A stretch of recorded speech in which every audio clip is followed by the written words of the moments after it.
Hi everyone, I am Chanchal Bhardwaj and you are watching my channel insightful education. तो आज हम पढ़ेंगे about the judiciary system of India, जिसमें कि हम पढ़ने वाले हैं about supreme court of India. अब सुप्रीम कोर्ट ऑफ इंडिया के बारे में हमें क्या क्या जानना है और क्या क्या पढ़ना है, चलिए अपने वीडियो को स्टार्ट करते हैं। सो जुडिशियल सिस्टम ऑफ इंडिया क्या करता है, माने सुप्रीम कोर्ट, हाई कोर्ट्स और हमारे sessions court, district courts, tribunal courts, ये सब क्या करते हैं?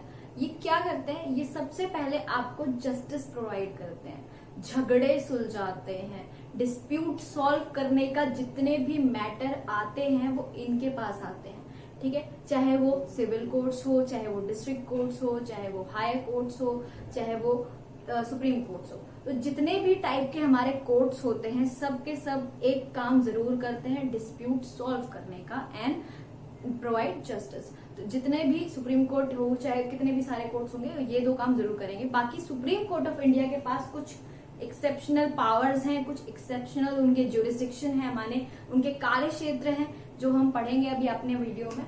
जैसे कि ये सबसे पहले सेटल्स द डिस्प्यूट, जितने भी डिस्प्यूट आते हैं इसके पास वो सेटल करना। ठीक है, डिस्प्यूट माने झगड़े, ठीक है, जितने भी कॉन्फ्लिक्ट माने आपस में कुछ भी मसले होते हैं वो सॉल्व करने का काम। इंटरप्रेट लॉ को इंटरप्रेट करना माने लॉ को समझाना। लॉ को अगर होता है कभी कभी कि पार्लियामेंट कुछ नए तरीके से लॉ फॉर्म कर देती है जो कि सुप्रीम कोर्ट को लगता है कि शायद ही वायलेट करता है या परफेक्टली वायलेट कर रहा है हमारे कॉन्स्टिट्यूशन के लॉज को, या उनके साथ कॉन्फ्लिक्ट में आ रहा है, तो उसको फिर इंटरप्रेट करने का काम कौन करेगा? Supreme court of India.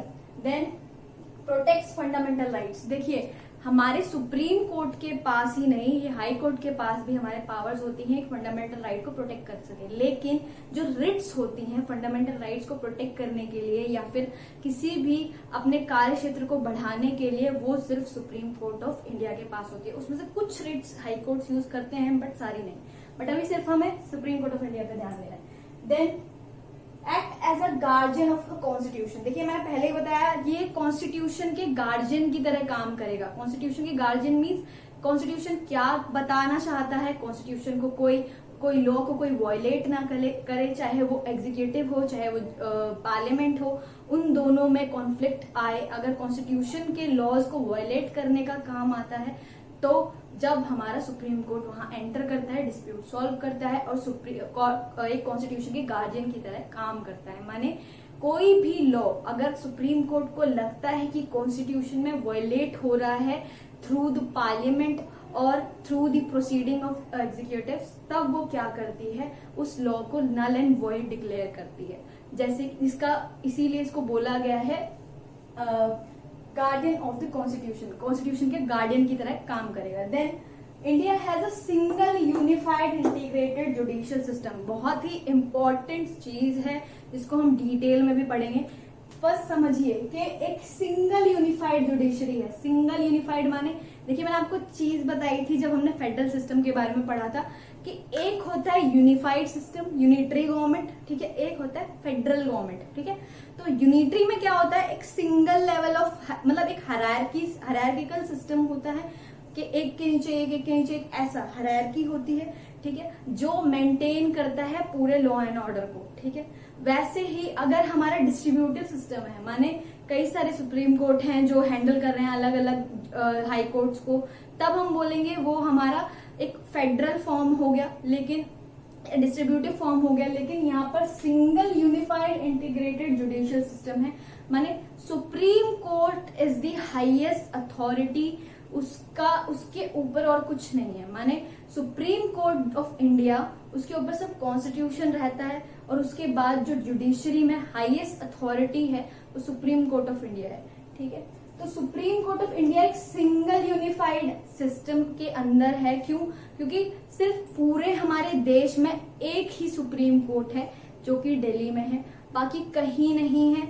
हमारे हर स्टेट में हाई कोर्ट्स हैं, कुछ स्टेट के कंबाइंड हाई कोर्ट्स हैं, जैसे कि पंजाब एंड हरियाणा के चंडीगढ़ में है। ठीक है, और बाकी जो स्टेट्स हैं, कुछ और स्टेट्स के एग्जाम्पल भी हैं जो आप हमारे कमेंट सेक्शन में मेंशन कर सकते हैं। Then highest court of India हमारा सुप्रीम कोर्ट ही है और वही सारे हमारे जो यूनिफाइड सिस्टम जुडिशरी का है कि लेवल बाय लेवल उसको जो टॉप अथॉरिटी जिसके पास है सुप्रीम कोर्ट ऑफ इंडिया के पास है। Then it is the apex court of Indian judicial system, माने ये सर्वोच्च न्यायालय, उच्चतम न्यायालय इसको बोला जाता है। उच्चतम माने सबसे ऊपर, ठीक है। उच्च न्यायालय, उच्चतम न्यायालय, सर्वोच्च न्यायालय इसको बोला जाता है। एपेक्स माने सर्वोच्च, ठीक है। सबसे ऊपर जो हमारा सिस्टम है वो यही है, उसके ऊपर कुछ नहीं है apart from the constitution. Then अब हम समझते हैं single unified and integrated judicial system. Single unified के अंदर हमारा जो सुप्रीम कोर्ट है वो सबसे ऊपर आता है, ठीक है। एक हायरार्की होती है, हायरार्की माने लेवल बाय लेवल, ठीक है। उसके बाद हाई कोर्ट आता है, ठीक है। उसके बाद हमारे डिस्ट्रिक्ट कोर्ट या फिर सेशन कोर्ट्स ये आते हैं। डिस्ट्रिक्ट कोर्ट्स हमारे सिविल केसेस को सॉल्व करते हैं, सेशन कोर्ट क्रिमिनल केसेस को सॉल्व करते हैं। और हाई कोर्ट्स के पास देखिए, सबसे पहले इंसान कहीं भी जाएगा, कोई भी अपील करेगा तो वो अपने सिविल कोर्ट्स में करते हैं। सिविल कोर्ट्स में सिविल केसेस के डील करने के लिए डिस्ट्रिक्ट कोर्ट्स हो गए, क्रिमिनल केसेस को डील करने के लिए सेशन कोर्ट हो गए।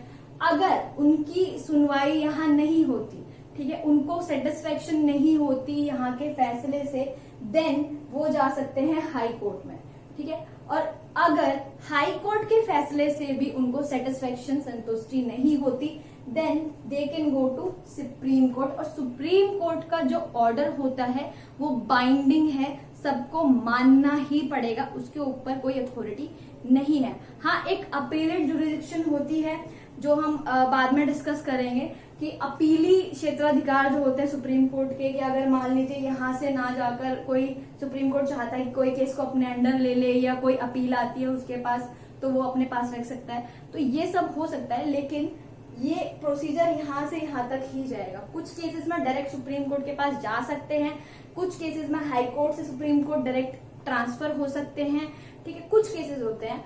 बाकी ये जो सुप्रीम कोर्ट है इसके पास डायरेक्टली नहीं जाया सकता, except for fundamental rights, PIL और कुछ और क्रिमिनल केसेस या फिर कॉन्स्टिट्यूशनल कुछ केसेस होते हैं, उनसे रिलेटेड ही यहाँ पर जाया जा सकता है, ठीक है। ये इन दोनों के, बाकी के अगर हमें अपील करनी है तो हमें इसके थ्रू ही ऊपर तक जाना पड़ेगा, इस प्रोसीजर को फॉलो करना पड़ेगा। तो इसी का मतलब है single unified and integrated. Integrated माने एक ही तरीके से फॉलो अप में, जैसे कि यूनिफाइड माने एक के बाद एक के बाद एक लेवल ऑफ हायरार्की है। सबसे ऊपर सर्वोच्च न्यायालय, उच्च न्यायालय और हमारे अधीनस्थ न्यायालय जितने भी होते हैं, ठीक है। चलिए आगे बढ़ते हैं इसके बारे में। तो सुप्रीम कोर्ट ऑफ इंडिया के जजेस अपॉइंट कैसे होते हैं? सुप्रीम कोर्ट ऑफ इंडिया के जजेस को अपॉइंट कौन करता है? प्रेसिडेंट करते हैं, ठीक है। प्रेसिडेंट किसकी अथॉरिटी पर उन्हें अपॉइंट करेंगे? प्रेसिडेंट को कॉन्स्टिट्यूशन में पावर्स दी गई है कि वो सुप्रीम कोर्ट के जजेस को अपॉइंट कर सकता है। अब उन्हें कैसे पता चलेगा कि सुप्रीम कोर्ट का जज बनेगा कौन? या तो वो किसी को भी अपनी मर्जी से बना सकते हैं, ठीक है। ऐसा नहीं है। ऐसा क्यों नहीं है? क्योंकि सुप्रीम कोर्ट में सिर्फ एक चीफ जस्टिस ऑफ इंडिया नहीं होते, उनके अलावा भी 30 और जजेस होते हैं, ठीक है। तो उनकी कंसल्टेशन पर और जो जज रिटायर हो रहे हैं उनसे एडवाइस और कंसल्ट करके वो जो न्यू जज होते हैं उनको अपॉइंट किया जाता है। और एक बात और है, इसमें ये भी ध्यान रखा जाता है कि जो सीनियर मोस्ट जजेस होंगे उन्हीं को अपॉइंट किया, उनमें से किसी एक को अपॉइंट किया जाएगा। अब क्या हो गया थोड़े दिनों से कि 1999 के बाद से सुप्रीम कोर्ट ऑफ इंडिया जो है, लॉ मिनिस्ट्री जो है हमारी, वो नॉमिनीज को प्रेजेंट करती है, नॉमिनीज के नेम को सजेस्ट करती है हमारे प्रेसिडेंट को। अपॉइंटमेंट की अथॉरिटी अभी भी प्रेसिडेंट के पास ही है कि वो अपॉइंट हमारे चीफ जस्टिस ऑफ इंडिया को करेंगे, लेकिन अब वो सलाह मशवरा इतना जरूरी नहीं रह गया। अभी सिर्फ उनको एक अपॉइंटमेंट के लिए ही वो बाध्य है कि अपॉइंट करेंगे चीफ जस्टिस ऑफ इंडिया को। तो इस तरह से chief justice of India nominate होते हैं और अपॉइंट होते हैं, ठीक है। चलिए अब बात करते हैं कि चीफ जस्टिस ऑफ इंडिया के बनने के लिए क्या क्या क्वालिफिकेशन किसी में होनी चाहिए। सुप्रीम कोर्ट के जजेस के लिए क्या क्या रिक्वायरमेंट होनी चाहिए? अगर कोई सुप्रीम कोर्ट का जज बनना चाहता है या उसे बनाने के लिए नॉमिनीज भेजने के लिए, उसके लिए क्या क्या रिक्वायरमेंट होनी चाहिए? तो सबसे पहली रिक्वायरमेंट ये है कि उसे कम से कम 5 साल एज अ जज ऑफ हाई कोर्ट या हाई कोर्ट के जो समान 2 और कोर्ट्स, जो भी कोर्ट्स होते हैं उनमें 2 या 3 साल तक काम करते रहने होना चाहिए। माने कम से कम उसने 2 या 3 साल तक काम किया हो हाई कोर्ट के समान जो कोर्ट्स होते हैं उनमें, या फिर हाई कोर्ट में कम से कम 5 साल उसने एज अ जज वर्क किया हो। देन अगर ये भी नहीं है तो ये तो होना चाहिए कि at least 10 years as an advocate of high court, माने उन्होंने कम से कम 10 साल एक हाई कोर्ट के एडवोकेट के रूप में वर्क किया होना चाहिए, ठीक है। या 2 और मोर देन 2 सच कोर्ट्स, माने 2 या 2 से ज्यादा साल के लिए बाकी कोर्ट्स में काम किया होना चाहिए। Then he she is in the opinion of the president a distinguished jurist, माने उन्हें एक जब नॉमिनी के तौर पर प्रेजेंट किया जाए प्रेसिडेंट के सामने तो उनकी आंखों के आगे वो पहले से भी उनका थोड़ा बहुत कुछ ऐसे काम किए हो उन्होंने कि प्रेसिडेंट में के सोच में उनका नाम हो कि हाँ ये एक डिस्टिंग्विश्ड ज्यूरिस्ट बन सकते हैं और चीफ जस्टिस ऑफ इंडिया बनने के लायक हैं, ठीक है। ये भी होना चाहिए। अब इनकी एज कब तक ये यहाँ पर बने रह सकते हैं, देखिए इसमें कोई इनका टेन्योर फिक्स नहीं होता। क्यों? क्योंकि जब तक वो 65 इयर्स एज अटेंड नहीं करते, जब तक कि वो 65 साल के नहीं हो जाते, तब तक वो एक चीफ जस्टिस के तौर पर बने रह सकते हैं सुप्रीम कोर्ट ऑफ इंडिया में। लेकिन अगर कोई चाहे तो वॉलंटरीली रिटायरमेंट ले सकता है, माने अपनी इच्छा से वो सुप्रीम कोर्ट से रिटायरमेंट ले सकते हैं before attaining the age of 65 years, ठीक है। अब एक और चीज है, टेन्योर के अलावा क्या इन्हें हटाया जा सकता है किसी भी तरीके से? तो हाँ, हटाया जा सकता है। जिसे हिंदी में हम महाभियोग कहते हैं, इंग्लिश में रिमूवल जो भी है तरीका उसका मैं समझाती हूँ आपको। बहुत ही लंबा प्रोसेस है और आज तक ये कभी भी सक्सेसफुल नहीं हो पाया। किसी भी जज को महाभियोग के चलते नहीं हटाया गया है। कोई भी जो सुप्रीम कोर्ट के चीफ जस्टिस ऑफ इंडिया है, आज तक एक भी जज ऐसे नहीं हुए हैं जिनको महाभियोग लगाकर हटाया गया हो, ठीक है। तो क्यों ऐसा नहीं हो पाया? इसका एक बहुत बड़ा रीजन है। देखिए, अगर सुप्रीम कोर्ट में कोई जज हैं जिनको हटाने की प्रक्रिया, चीफ जस्टिस ऑफ इंडिया को हटाने की प्रक्रिया है जिसे फॉलो करना पड़ता है। पहले प्रेसिडेंट के थ्रू एक ऑर्डर दिया जाएगा, उसे पास किया जाएगा उन्हें हटाने के लिए दोनों पार्लियामेंट के हाउसेज में विद 2/3 ऑफ मेजोरिटी के साथ। और अगर वो पास हो जाता है फिर से प्रेसिडेंट के कंसेंट के लिए भेजा जाएगा कि जी ऑर्डर पास हो गया है, प्रेसिडेंट उसे अप्रूव करेंगे, तब जाकर उन्हें हटाया जाएगा। तो इतना लंबा प्रोसीजर फॉलो करके कोई नहीं हट पाया आज तक। और इसका एक और रीजन है कि जब तक ये लोग जज बनते हैं, चीफ जस्टिस ऑफ इंडिया बनने तक उनकी एज ऑलमोस्ट 62-63 ईयर्स हो चुकी होती है। तो इसीलिए वो सिर्फ 2 या 3 साल के लिए या हद से 4 या 5 साल के लिए as a supreme court of India के जज बने रहते हैं। तो उस टेन्योर के ड्यूरिंग इनको हटाना बहुत ही मुश्किल है, क्योंकि इतने कम टेन्योर में कम से कम लॉ पास होते होते ही कम से कम 2 या 3 साल या उससे ज्यादा भी लग सकते हैं। तो ये इनका रिमूवल का प्रोसेस है। अब चलिए पढ़ लेते हैं इनके ज्यूरिसडिक्शन क्या है सुप्रीम कोर्ट ऑफ इंडिया के। सुप्रीम कोर्ट के ज्यूरिसडिक्शन के अंदर कौन से केसेस आते हैं, या सुप्रीम कोर्ट माने सर्वोच्च न्यायालय के कार्य क्षेत्र के अंदर कौन कौन से हमारे केसेस लाए जा सकते हैं। जैसे कि पहला केस है dispute between the government of India and state. अगर गवर्नमेंट ऑफ इंडिया और स्टेट के बीच में कोई डिस्प्यूट होता है, माने सेंट्रल गवर्नमेंट या स्टेट गवर्नमेंट के बीच में कोई डिस्प्यूट होता है, कौन सॉल्व करेगा? सुप्रीम कोर्ट ऑफ इंडिया, ठीक है। Then dispute between the government of India and more than 2 states. अगर 2 से ज्यादा स्टेट्स हैं जिसका डिस्प्यूट चल रहा है सेम मैटर पर या फिर डिफरेंट मैटर पर, किसके साथ? सुप्रीम कोर्ट ऑफ इंडिया के साथ। तो कौन सुनेगा? गवर्नमेंट ऑफ इंडिया के साथ तो कौन सुनेगा? सुप्रीम कोर्ट, ठीक है। Then dispute between states. अगर 2 स्टेट्स के बीच में बहुत ज्यादा डिस्प्यूट्स हैं, जैसे कि मैं आपको बता दूं पंजाब और हरियाणा के बीच में जो जल विवाद है उसको लेकर भी कौन सुनवाई करेगा? Supreme court of India. Then enforcement of the fundamental rights. Fundamental rights को इन्फोर्स करने के लिए, फंडामेंटल राइट्स को उनके, अगर सुप्रीम कोर्ट ऑफ इंडिया को लगता है कि किसी के फंडामेंटल राइट्स को वायलेट किया जा रहा है, उनसे उनके अधिकार छीने जा रहे हैं विदाउट एनी इमरजेंसी प्रोविजन, तो सुप्रीम कोर्ट ऑफ इंडिया उसमें इंटरवीन कर सकता है और उस राइट को